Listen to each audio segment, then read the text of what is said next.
Welcome back to Movie Insights. Today I will show you a horror thriller film from 2018 titled Hellfest. Spoilers ahead. Watch out and take care. A traveling horror theme park called Hellfest has arrived in Orange Grove, and hundreds of people have paid to enjoy a very frightening experience.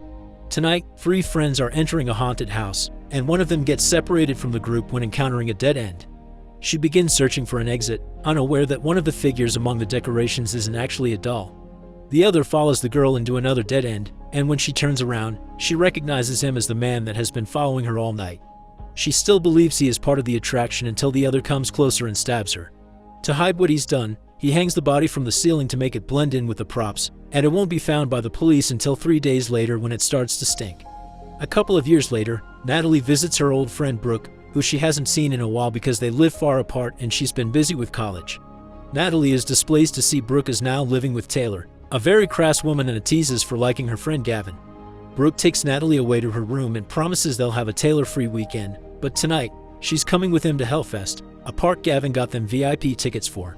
The girls go to Hellfest on Halloween night together with Brooke's boyfriend Quinn, who tells them the story of the body found in Orange Grove years ago, and meet with Asher and Gavin inside the park. They walk around the area, taking pictures with the decorations, being startled by the costumed actors, and having drinks while discussing which attraction to visit next. Meanwhile, the other has arrived at the park dressed normally, but as soon as he gets inside, he puts on a mask and puts up his hood, making him look like one of the actors. After accidentally bumping against a girl that tells him he isn't scary, he steals a knife from a food cart. The friends go to an attraction called Deform School, which is populated by both dolls and actors. After exploring various creepy rooms and hallways, the girls accidentally get separated from the boys and come across the woman that bumped into the other some moments ago. She's scared, crying, and clearly running away from something, but the girls just think she's part of the show as she hides behind a curtain. The other shows up then, and the girls are not impressed by him. When they try to leave, he gets in their way until Natalie tells him the woman he's been chasing is behind the curtain. The other moves over to drag her out, and after Brooke and Taylor leave, he stabs the woman right in front of Natalie, who rushes out of the building feeling things got a little too intense. The girls reunite with the boys outside, and Natalie can't help but notice the other is watching her from afar as he puts a finger against his mouth, silently asking her to keep the secret. They also see him following them around the park as they enter the carnival games area. Quinn wins a prize for Brooke, but Gavin doesn't manage to get anything for Natalie no matter how many games he tries, so he ends up buying her a pretzel.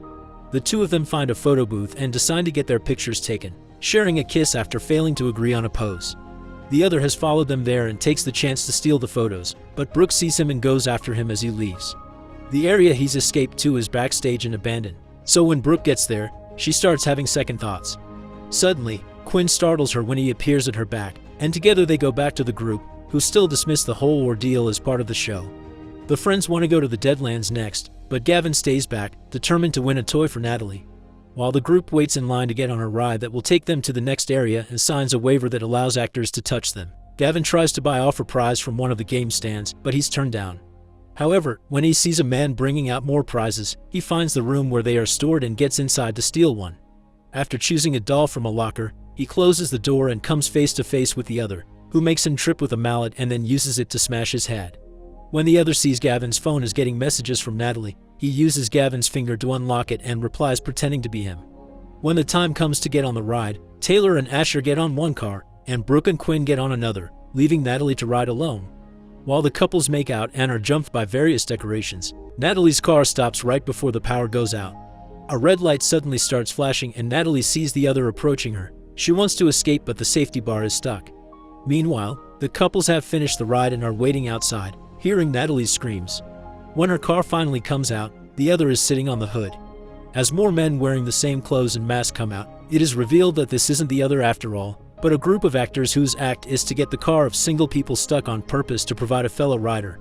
The group continues to make their way around the park, stopping by a body prop that Asher dares to put his hand into. Taylor is suddenly taken away by one of the actors, but they find her again seconds later, having enjoyed the scare. Afterward, a group of creepy children appears to take them to the Deadlands by hand, going through a hallway filled with smoke and masked men. This time, the actual other is watching as well. They split again to enter 2 different mazes.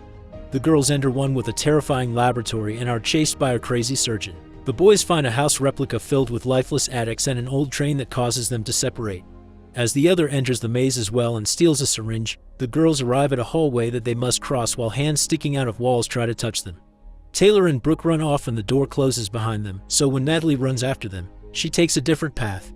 She enters a room filled with bones and body parts, and while searching for a way out, a fake mirror lights up on the wall and the other appears behind it, hitting the glass with his fist. Thankfully, Natalie finds the exit just in time to leave the building and reunites with the girls and Quinn, who still think Natalie only saw an actor. Now they have to wait for Asher, who hasn't come out yet. He's still inside, lost in the maze, and the other takes this chance to catch him alone and kill him by inserting the syringe in his eye. While waiting, the group is approached by a monster actor that pukes on Natalie's clothes, so she goes with Brooke to the bathroom to wash.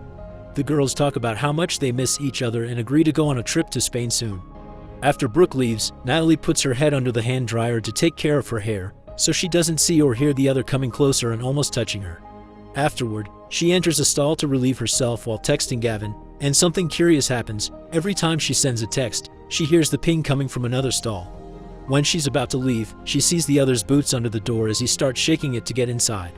Natalie tries to call 911 but she has no signal, so she slides under the stall wall to enter a different one.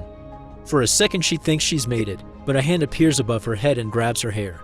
She struggles against it until she frees herself and runs out of the bathroom to find Brooke. Together the girls bring a security guard to the stalls, but he says there's nothing he can do if Natalie wasn't actually hurt and can't identify the guy. Brooke finds Natalie's photo boot pictures on the floor and she says the other has Gavin's phone, but the guard says it must be all a prank and he can't arrest anyone for doing their jobs. The girls reunite with Quinn in front of a stage. They want to leave, but they have no idea where Asher is and Taylor has volunteered for the show that is about to start. A host appears on the stage and after hearing Taylor has been a naughty girl, he decides she must pay for her transgressions with her head, so an executioner ties her to a guillotine. Natalie notices the executioner's shoes and realizes he's the other in disguise, but when she attempts to stop the show, security gets in her way.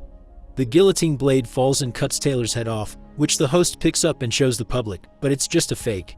This reveal helps Natalie calm down, unaware of what's happening behind the curtains when they close. The other, instead of freeing Taylor, binds her tighter and puts her head under the blade before letting it fall on her neck. It only leaves a thin cut though, so the other double-checks the cutting edge before trying again. This time, Taylor manages to undo the bindings and run away. The group tries to tell a guard that two of their friends are missing, but he just thinks they're getting drunk somewhere in the park. They suddenly see Taylor running by and asking for help, so they follow her and find her being stabbed by the other. When Quinn tries to stop him, he gets stabbed as well. The public finally catches on to the fact this is real and starts fleeing in panic, including Brooke and Natalie, who are now being chased by the other while the guards capture the wrong guy. In an attempt to hide from the other, the girls enter yet another maze. This one has been decorated to simulate hell. The other follows them inside and retrieves an axe from one of the prop bodies. Then he closes the door to the entrance and breaks off the handle. Meanwhile, Natalie and Brooke are constantly jumped on by the attraction's traps, delaying their escape, until Natalie notices there are sensors on the floor that activate them. Now they know where to step to avoid putting attention on themselves. They sneak into a different room and hide in a closet, where they try to use their phones to ask for help, but there's no reception there. The other walks by and the girls see his feet through the door gap, but he doesn't know they are there. After waiting a few seconds to be sure he is gone, the girls leave the closet and run back to the entrance, only to find the door stuck. They only have one choice left: they'll have to go through the whole maze. As they continue to avoid the sensors on the floor, they find a room filled with weapons, but they're all fake. In order to defend themselves, they grab two unlighted torches before going back the way they come, where they see the closet they left open is now closed. They walk very carefully in front of it, thinking the other is going to come out from it, but they make it through without trouble. After crossing various other spooky rooms, they arrive at one filled with dolls of all sizes, among which the other hides. As soon as the girls turn around, he jumps on them and attacks them with the axe, only managing to hurt Brooke on the leg because Natalie sees him just in time and hits him with the torch. She grabs Brooke and helps her run out of the room, and after crossing a hallway, they reach an area they believe to be a dead end. They decide to hide in there by pretending to be part of the masked props. The other arrives as well, and unlike the girls, he manages to find the exit, which triggers a recording that congratulates the participants on escaping. Since this is the first time he hears it, it means his victims haven't left and they're still around in this room. The other inspects every mask but chooses incorrectly and attacks a doll, getting his axe stuck in it. The girls use this opportunity to act. Natalie hits the other with a torch, but he overpowers her by kicking her and hitting her with his axe while Brooke runs away. She comes across a sign that makes her choose between two possible paths and she chooses left, where she enters a hallway that has hands in the walls that try to grab her. Natalie tries to follow her, but she takes the right path while the other reaches Brooke by breaking through the fabric wall with his axe. Because of the wound on her leg, Brooke is incapable of jumping over her sensors, so she activates all the traps, delaying her escape and giving the other the chance to catch up with her. When he comes closer to attack her, he touches one of the sensors with his foot, which opens a wall that reveals Natalie, who jumps on the other and stabs him with a knife, leaving him bleeding on the floor while she finally escapes the maze with Brooke. When they reach the door, they come across the cops, who are finally investigating the area, but after they take the girls outside, they only have bad news for them: they couldn't find the criminal anywhere. Moments later, after the news of the tragedy has reached the media, the other returns home in his car. After leaving his mask and Natalie's pictures inside a cabinet in the garage where he keeps other masks and mementos from his previous murders, he goes into his living room, where his daughter receives him with a hug and asks him if he's brought her anything. The other gives her one of the park's dolls.